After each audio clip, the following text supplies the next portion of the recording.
acabó la fiesta. Este martes el procurador fiscal Carlos Romero Aranda dijo que las llamadas empresas factureras ya no podrán seguir operando en la administración de Andrés Manuel López Obrador y dio a conocer que 43 empresas serán denunciadas por defraudar al sistema de administración tributaria. Veamos el contexto.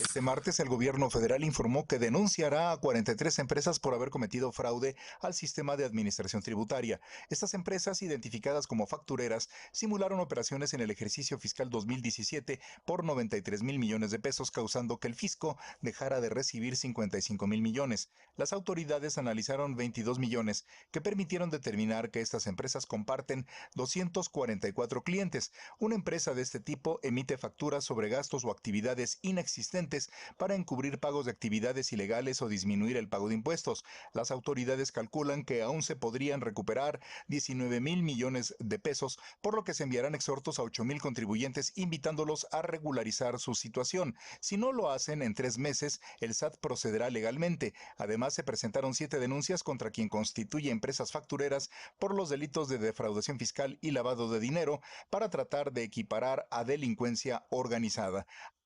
A partir de 2010, estas empresas proliferaron en los sectores en los que se observa que su manera de operar más frecuente es en comercio, construcción y manufacturera y sector servicios. El presidente López Obrador ha dicho que la recaudación fiscal es una de las fortalezas de la recuperación económica del país y señaló que gracias a que se están cobrando deudas a empresas y corporativos, no ha caído la recaudación durante la emergencia sanitaria. Punto y contrapunto.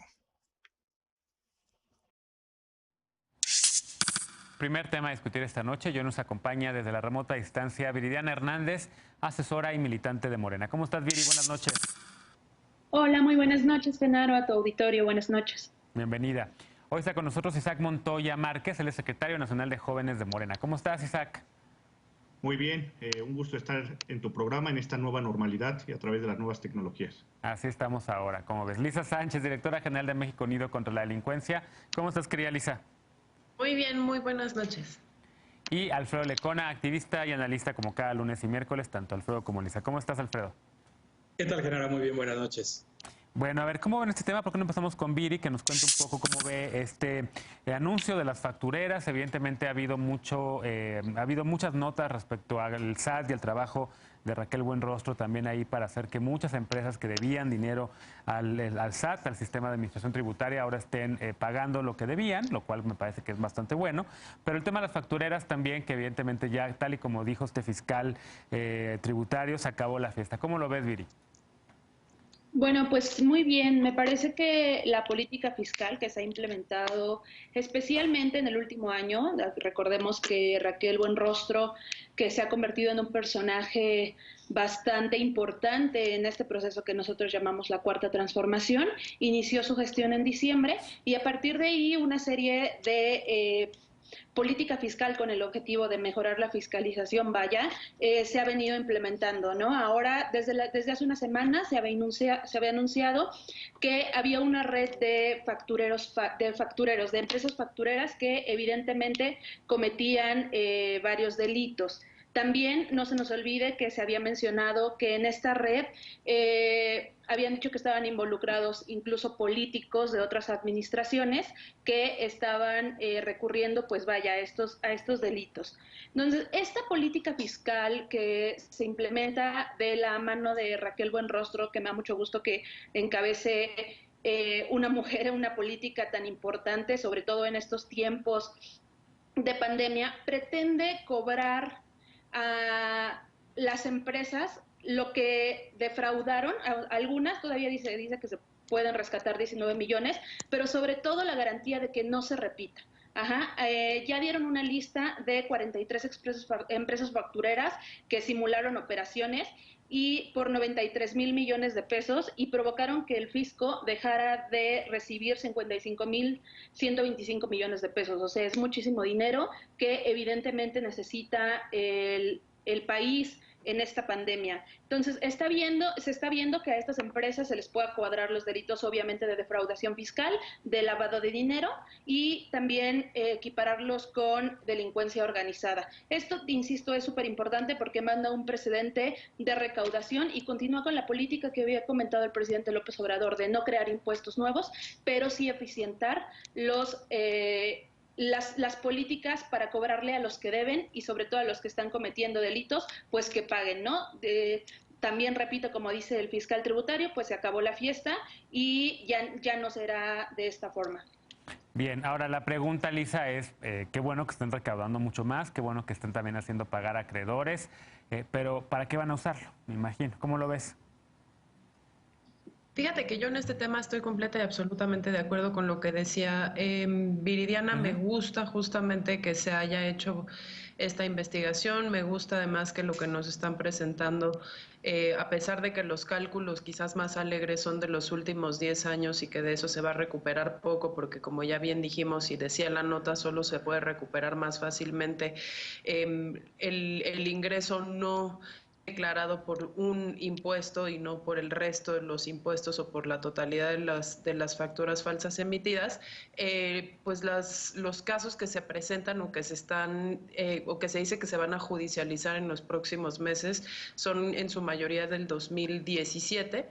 ¿No? Y lo que más me gustó, independientemente de los montos, es justamente que se presentó, como se ha hecho también en algunos estados, como por ejemplo Chihuahua, que anunció también su fondo de justicia para la entidad con dinero que se recuperó justamente investigaciones similares, es que están pudiendo cruzar información de cómo entre esas empresas que se crean de manera ilegal o que aumentan sus gastos de manera ilegal justamente para poder encubrir otro tipo de gasto relacionado con corrupción o con evasión fiscal, tienen pues relaciones entre sí, se compran las unas a las otras, ¿no? Y entonces una de la parte que más me gustó es precisamente la presentación de el número, tantas empresas que se identificaron como factureras y que entre sí se han facturado a una o más empresas y que hace pues justamente muy complicada la red, pero al mismo tiempo pues muy evidente que se dedican precisamente a estas cosas. Ahora bien, lo que tú decís es muy importante. Una cosa es cómo podemos aumentar la recaudación fiscal. Que qué bueno que así sea. También, exacto, y los ingresos fiscales sobre los cuales evidentemente pues tendremos que poner lupa para saber en qué se utilizan, pero también es muy importante aumentar la base de recaudación, ¿no? Porque uno de los problemas quizás más grandes que tiene México es que depende mucho de sus contribuyentes cautivos, pero muchas de las cosas una gran parte de la economía pasa sin necesariamente estar registrada incluso en las bases del SAT, y no me refiero únicamente a la informalidad, sino muchísimas empresas que sin estar necesariamente en condiciones de informalidad como cualquier individuo, pues no facturan, ¿no? Y el otro problema ya lo habíamos abordado en esta mesa, no sé si te acuerdas, que era el tema de cuál era la fina línea con el terrorismo fiscal, sobre todo para aquellas empresas que estaban en querellas fiscales y se les amenazaba con quitarles el sello fiscal, cosa que tenía pues otras broncas per se, porque generaba un círculo vicioso justamente de no poder facturar, cuando no poder facturar también era un ilícito. Entonces, celebro las investigaciones, celebro la posibilidad de recuperar dinero para el erario, porque sabíamos que el tema de las factureras era un problemón. Esa lista negra del SAT existe desde 2014. Me preocupa justamente en qué se va a ejercer el dinero, y también me preocupa pues cuáles son los límites de la acción gubernamental en este sentido para no caer en excesos del otro. Claro. Isaac, ¿cómo lo ves? Porque evidentemente con el tema de la COVID-19, todos los temas, digamos, coyunturales de los que hemos estado hablando en las últimas semanas, pues prácticamente han sido sobre la pandemia, que si lo están manejando bien, que es el cubrebocas, etcétera. Y en efecto sale alguien, una funcionaria, en este caso Raquel Buenrostro, que está dando buenos resultados y pues como que se pierde, digamos, en la coyuntura, porque creo que sí es un tema a destacar el hecho de que estén incrementando los ingresos fiscales, sobre todo por el hecho de haberle cobrado a empresas deudoras que estaban prácticamente violando la ley. Pues estamos viendo que había una especie, como ya lo dijo el presidente Andrés Manuel, de huachicol fiscal de 2014 a 2018. La estimación es que 1.6 billones de pesos se perdieron en esta defraudación fiscal. Estamos hablando de actos que pueden ser perfectamente señalados como de delincuencia organizada, ya que eran actos concertados que tendían a buscar, digamos, evitar que esos recursos llegaran a las arcas públicas y se utilizaran en los programas sociales y se utilizaran para favorecer a la gente más humilde, a la gente más pobre. Entonces, esta situación nosotros la vemos como algo muy necesario. La pregunta aquí es por qué en anteriores gobiernos se evitó tocar este tema, se evitó tomar estas medidas enérgicas, y pues todo parece apuntar a que había componendas, a que había situaciones, lazos de complicidad.